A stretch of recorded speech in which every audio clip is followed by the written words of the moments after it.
الخشونة. هل مرض الخشونة هو مرض بيجي مع السن؟ هو الخشونة مرض بيجي مع السن، بس هل ده معناه ان انا المفروض عند 60 70 سنة ما اقدرش امشي وما اقدرش اتحرك وافضل راقد في السرير؟ الكلام ده مش مظبوط.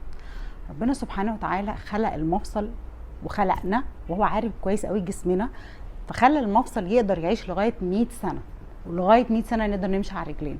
طب ازاي؟ امال ليه بيبقى في ناس عندها 30 سنه و40 سنه عندها خشونه ومش قادره تمشي على رجليها؟ ده اسمه استهلاك.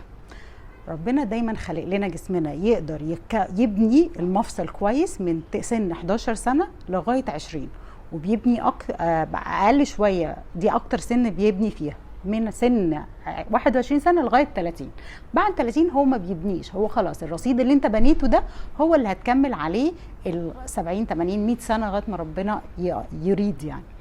طيب ايه اللي بيحصل بقى؟ ان انت المخزون او البنى بتاعك بيبقى هش، بتبنيه على بيبسي، مقليات، معجنات، اكل هش مش بروتين وخضار وفاكهه واكل صحي.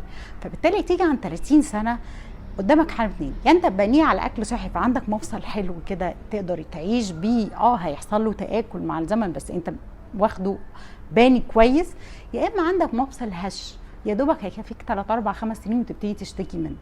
فاللي بيحصل الخشونه والناس ما بتقدرش تتحرك انت سبب فيها.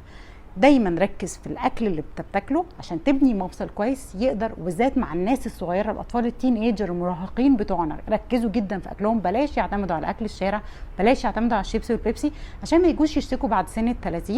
الحاجه الثانيه الاستهلاك، مش على طول بقى بضغط على المفصل بتاعي وبقعد اعمل له حركات غلط وعلى طول قاعد مربع بطريقه جامده قوي، على طول بتني المفصل بزياده وارجع اقول او اشيل اوزان عاليه قوي والحديد والاوزان اللي هي 100 و150 كيلو وارجع اقول انا جالي خشونه ازاي؟ ما هو انت بتستهلكه. يبقى الحل الوحيد عشان نخلي المفصل يعيش معانا 100 سنه من غير ما نشتكي الغذاء الكويس في السن الصغير، وطبعا لو ده ما حصلش وبقينا كبار برضو نكمل غذاء كويس.